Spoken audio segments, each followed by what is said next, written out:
Everyone, welcome to स्नीशास coding world. तो सबसे पहले हम जल्दी से अपने फोल्डर में आ जाते हैं और एक फ़ाइल बना लेते हैं जिसका नाम दे देते हैं हम tut_3.html। Okay, exclamation mark press करके अपना बॉयलर प्लेट कोड ले आते हैं और थोड़ा सा लास्ट वीडियो के बारे में डिस्कस कर लेते हैं कि हमने लास्ट वीडियो में क्या पढ़ा था। तो हमने लास्ट वीडियो में कई सारे टैग्स देखे थे, जैसे heading tag, para tag, strong tag, bold tag, EM tag, I tag और भी बहुत सारे सेल्फ क्लोजिंग टैग्स देखे थे। इस वीडियो में भी हम बहुत सारे नए नए टैग्स देखेंगे। पहले हम इसका टाइटल चेंज कर देते हैं डॉक्यूमेंट से लिंक्स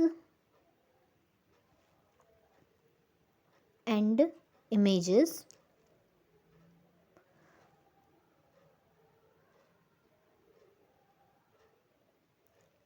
यस, अब एक बार बॉडी पे आ जाते हैं। तो मान लो मैं एक वेबसाइट बनाना चाहती हूँ जिसमें मैं कई सारी लिंक्स को एम्बेड करना चाहती हूँ। तो उसके लिए मैं यहाँ पर एक एंकर टैग का यूज़ करूँगी, जिसमें मैं ए लिखूँगी और एंटर करूँगी तो वो हमसे एक href मांगेगा।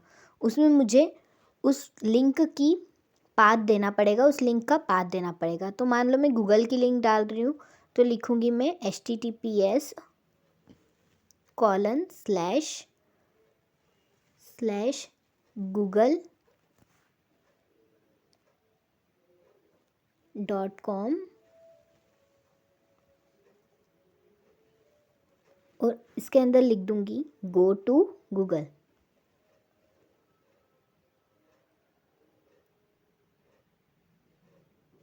अब इसको पोर्ट कर लेंगे।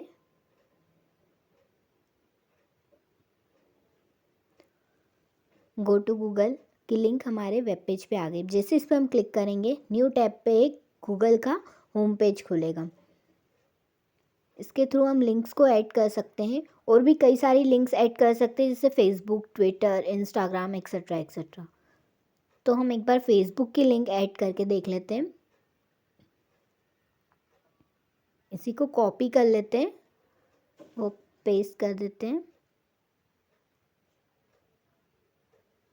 गूगल को रिप्लेस कर देते हैं फेसबुक से।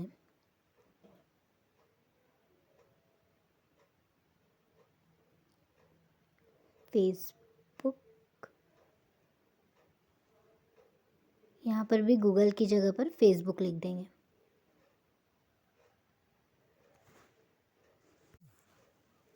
पोर्ट कर लेंगे। यहाँ पर फेसबुक पे लिंक के ऊपर जैसे ही क्लिक करेंगे, फेसबुक का होम पेज हमारे पास ओपन हो जाएगा। पर ये सेम टैब में ओपन हो रहा है, सारी लिंक सेम टैब में ओपन हो रही है। अब अगर मैं चाहती हूँ कि लिंक ओपन हो बट न्यू टैब में ओपन हो, तो उसके लिए मैं हर लिंक के साथ एक एट्रीब्यूट को सेट करूँगी। तो वो एट्रीब्यूट होगा target=_blank, जो कि हर लिंक को एक न्यू टैब में जाके ओपन करेगा। तो हम इसको भी ट्राई कर लेते हैं।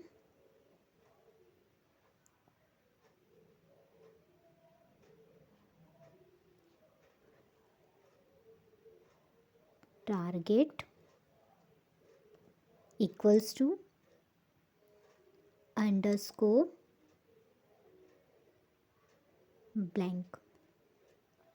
तो इसी को कॉपी करके फेसबुक वाली लिंक में भी पेस्ट कर देंगे।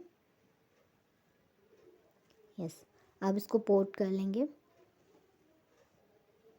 अब जैसे ही गूगल के ऊपर क्लिक करेंगे, हमारी लिंक न्यू टैब में ओपन होगी। और जैसे ही फेसबुक के ऊपर क्लिक करेंगे, हमारी फेसबुक की लिंक भी न्यू टैब में ओपन होगी। लास्ट वीडियो में भी हमने कई सारे एट्रीब्यूट्स के बारे में पढ़ा और टैग्स के बारे में पढ़ा। इसमें भी हम देखते हैं ये एंकर टैग है और जो href है और टारगेट है, ये इसका एट्रीब्यूट हो जाएगा। बॉडी टैग हो जाएगा, हेड टैग हो जाएगा और ये मेटा टैग है और जो नेम और कंटेंट लिखा हुआ है ये इसका एट्रीब्यूट कहलाएगा। वहीं ये HTML टैग हो जाएगा और लैंग्वेज इंग्लिश जो लिखा हुआ है lang ये इसका एट्रीब्यूट हो जाएगा। तो कई सारे टैग्स रहते हैं और कई सारे उसके एट्रीब्यूट्स रहते हैं। अभी हमने एक्सटर्नल लिंक्स को ऐड करना सीखा है, हम इसमें कई सारी इंटरनल लिंक्स को भी ऐड कर सकते हैं। मतलब कि जो फाइल्स हमारे फोल्डर में है उसको भी हम ऐड कर सकते हैं। हम ए लिखेंगे और एंटर करेंगे तो ये HREF मांगेगा। जैसे ही हम इस पर स्लैश लिखेंगे तो ये हमें कुछ फाइल्स रिकमेंड करेगा, हम उसमें से कोई सी भी सिलेक्ट कर सकते हैं। ये सारी हमारी इंटरनल फाइल्स ही है। इसमें हम लिख देंगे गो टू tut_3 या गो टू tut3 लिख देते हैं। ओके, पोर्ट कर लेते हैं। अब जैसे इस पर क्लिक करेंगे ये न्यू फाइल तो खोल के दे रहा है, बट ये चेंज नहीं हो रहा है इसका इंटरफेस। तो ये क्यों चेंज नहीं हो रहा है ये हम देख लेते हैं एक बार VS कोड में जाके।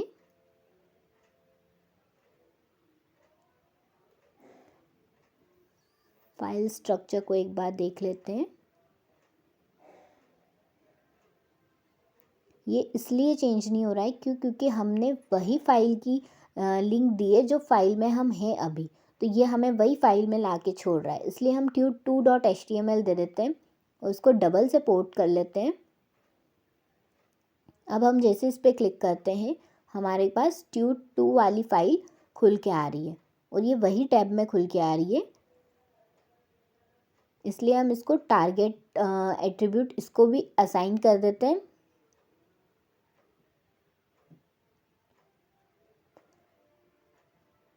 अब जैसे ही इसके ऊपर क्लिक करेंगे ये एक न्यू टैब में ओपन होके आएगी।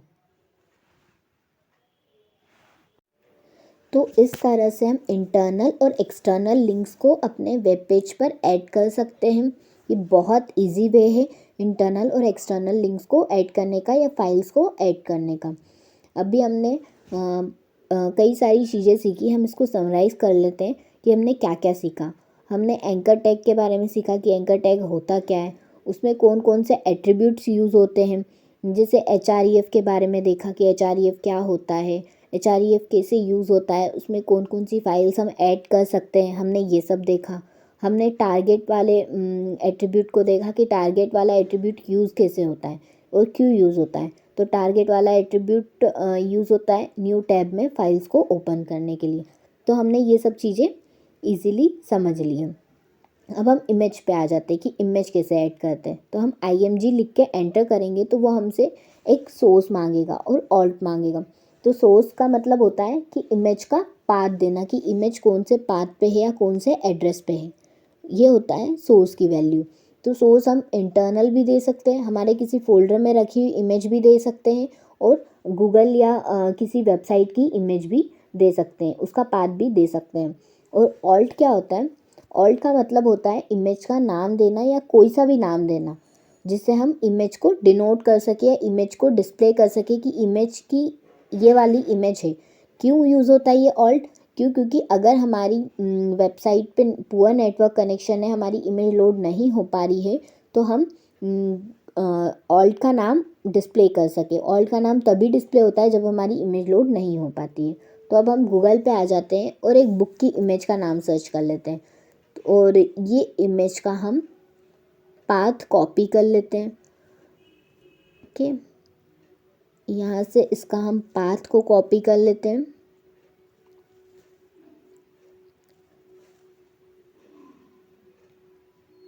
यस, तो इसका पाथ कॉपी हो चुका है। अब हम सोर्स में इसका पाथ दे देते हैं और इसको पोर्ट कर लेते हैं। अभी ऑल्ट की वैल्यू नहीं देते हैं, इसको हमने पोर्ट कर लिया। तो ये हमारी इमेज हमारे वेब पेज पे आ चुकी है। साइज़ बड़ा है, हम इसका साइज़ भी दे सकते हैं। अभी हमारी इमेज आ चुकी है। तो अब हम एक काम करते हैं, इसके पाथ को चेंज कर देते हैं और इसके ऑल्ट की वैल्यू दे देते हैं एरर होल्डिंग इमेज और अब इसको पोर्ट कर लेते हैं। अब क्योंकि इसका पाथ हमने गलत कर दिया था तो ये इमेज का सिर्फ आइकन आ रहा है और इमेज की जगह पर एरर होल्डिंग इमेज मतलब कि ऑल्ट की वैल्यू आ रही है। तो ऑल्ट की वैल्यू तभी आती है जब इमेज नहीं आ पाती है पुअर नेटवर्क के कारण या गलत पाथ के कारण, तब हमें ऑल्ट की इमेज डिस्प्ले होती है। अब हम पाथ को सही कर देते हैं पहले। अब इमेज का साइज़ बहुत बड़ा आ रहा है, इस कारण हम इसकी विड्थ और इसकी हाइट को भी सेट कर सकते हैं एज अ एट्रीब्यूट। तो हम हाइट लिख देंगे और इसमें कुछ भी वैल्यू दे देंगे, लेट्स से 100, और विड्थ की वैल्यू दे देंगे, width equals to 300। Okay, port कर लेते हैं। हमारी इमेज का साइज़ सेट हो चुका है। तो इस तरीके से हम इमेज में साइज़ का एट्रीब्यूट भी दे सकते हैं कि जिसकी हाइट और विड्थ हम सेट कर सकते हैं, हम उसका पाथ दे सकते हैं, हम उसमें ऑल्ट की वैल्यू दे सकते हैं। अभी हमारी वेबसाइट बहुत अगली दिख रही है, क्योंकि हम अभी इनिशियल स्टेज पे हैं। अभी हमने CSS जावास्क्रिप्ट नहीं सीखी है। आने वाले टाइम पे जब हम ये सब सीख लेंगे, उसके बाद हमारी वेबसाइट बहुत अच्छी दिखने वाली है, ये मेरी गारंटी है। अगर आप लोगों को ये वीडियो पसंद आए तो इस वीडियो को लाइक करना बिल्कुल मत भूलना। Thank you so much guys for watching this video.